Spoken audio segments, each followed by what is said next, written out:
Novo Nordisk. Bienvenue sur Top Invest, la chaîne des top d'investissement. Ici, on parle essentiellement d'entreprises de qualité. L'année 2024 a été exceptionnelle pour Novo Nordisk avec une croissance des ventes de 25% surpassant toutes les prévisions. Donc, ce succès retentissant est principalement attribuable à deux produits phares, Ozempic et Wegovy, dont la popularité ne cesse de croître. Même l'insuline, un produit plutôt traditionnel, donc savoir... c'est pas le produit à la mode pour le moment, d'accord? Ce produit-là a connu une croissance et une augmentation de ses ventes. Donc, cette dynamique positive devrait se poursuivre en 2025 avec une croissance des ventes projetée entre 16 et 24%. Donc, des facteurs tels que les taux de change devraient également contribuer à cette embellie. Donc, le portefeuille de produits à base de GLP-1 de Novo Nordisk, dominé par Ozempic et Wegovy, s'avère être un véritable moteur de croissance.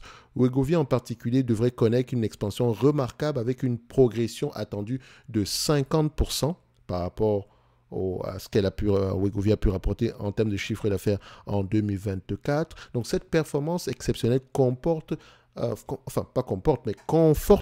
position de leader de Novo Nordisk sur le marché des traitements contre l'obésité, un avantage acquis grâce à son positionnement précurseur. Donc, Novo Nordisk était parmi les premiers. Donc, le First Mover Advantage est assez bénéfique pour cette compagnie. Donc, les bénéfices d'exploitation suivent une trajectoire similaire à celle des ventes, avec une croissance de 25% en 2024 et une prévision de 24% en termes de croissance, d'accord, pour 2025. Donc, en 2025, on s'attend entre 16, rappelez-vous, en termes de croissance des revenus, on s'attend entre 16 et 24%. Mais pour la croissance ici des bénéfices opérationnels, on s'attend au moins à 24%. Ça veut dire ici que Novo Nordisk est de plus en plus efficiente. Donc, tout revenu supplémentaire ici n'entraîne pas des dépenses opérationnelles équivalentes. C'est pour ça qu'on a un bénéfice opérationnel ici. Attention, bénéfice opérationnel, enfin bénéfice d'exploitation, on n'a pas encore enlevé les intérêts ou les taxes. OK, donc on s'attend à une prévision de 24% pour 2025. Donc l'entreprise semble donc solidement ancrée dans une dynamique de croissance. Cependant, cette ascension fulgurante n'est pas sans zone d'ombre. L'inclusion d'Ozempic et de Wegovy dans les négociations sur les prix des médicaments aux États-Unis constitue un risque majeur. On en a déjà parlé sur deux vidéos précédentes ici. Donc cette mesure pourrait entraîner des réductions de prix substantielle, limitant ainsi le potentiel de croissance future de ces produits. Donc de plus, la volatilité du cours de l'action de Novo Nordisk est étroitement liée aux résultats des essais cliniques. Rappelez-vous, donc la réaction négative du marché suite à l'étude Redefine One de CagriSema en témoigne. Mais comme je l'ai dit ici, pour moi, les résultats étaient positifs. Okay? On s'attendait à bien plus que ça, mais c'était déjà assez correct. Et si on regarde bien en profondeur, la moitié des participants ici ont largement dépassé les attentes en termes de prévision par rapport au CagriSema. OK? Bien que les données positives concernant l'amycrétine aient partiellement compensé cette déception, elles rappellent la sensibilité du marché à ces aléas. Donc, faites attention. Quand une entreprise ici, comme c'est une compagnie pharmaceutique, elle a tendance ici à avoir plusieurs produits ici en phase 3. Et parfois, quand les attentes sont moins élevées, quand les résultats sont moins élevés que les attentes ici, le marché a tendance à surréagir. Ça, c'est l'une des raisons pour lesquelles ce sont des entités qui vont avoir tendance à se négocier à des niveaux de multiples très peu élevés. 15 fois les bénéfices serait à peu près un grand max pour cette compagnie-là. Mais je rappelle également que une entreprise comme Novo Nordisk reste une compagnie en croissance. Donc, les contraintes liées à la chaîne d'approvisionnement représentent également une vulnérabilité potentielle. Des pénuries pourraient entraver la capacité de l'entreprise à répondre à la demande croissante pour ses produits. Enfin, pour tout produit pharmaceutique et plus particulièrement dans un domaine aussi sensible que le traitement de l'obésité, des problèmes de sécurité pourraient avoir des conséquences désastreuses pour l'entreprise. La découverte d'effets secondaires et indésirables graves pourrait nuire considérablement à la réputation de Novo Nordisk et compromettre ses perspectives d'avenir. Donc, en conclusion, Novo Nordisk se trouve indéniablement sur une trajectoire de croissance robuste alimentée par ses médicaments à base de GLP-1.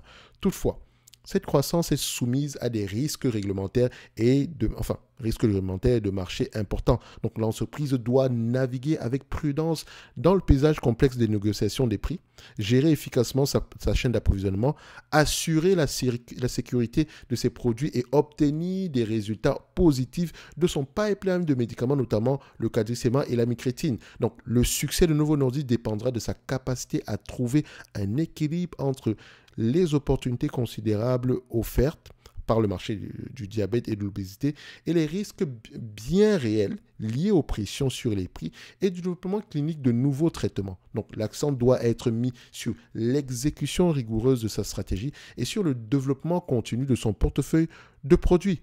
Alors, vous le connaissez, pour moi, je reste positif sur Novo Nordisk. Je pense que le prix que le marché nous a proposé la dernière fois, parce que oui, le marché est là pour nous servir, d'accord? Et donc, on attend patiemment que le marché nous propose un prix correct par rapport à nos objectifs financiers. Et je pense que le prix que le marché nous a proposé dernièrement, qui était aux alentours ici des...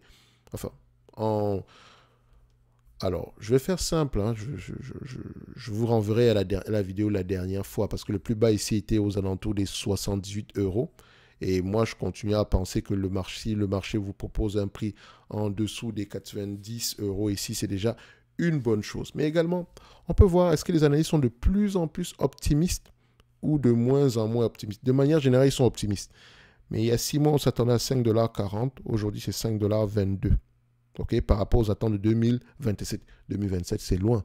Beaucoup de choses également ici peuvent arriver. Pourtant, regardez bien, il y a 6 mois par rapport à 2025, on s'attendait à 4,23 $. Là, c'est à peu près aux alentours ici des 3,421 $. Donc, on a presque une variation ici de 10%. Et à partir de 10%, ça devrait commencer à soulever des drapeaux rouges. Surtout parce que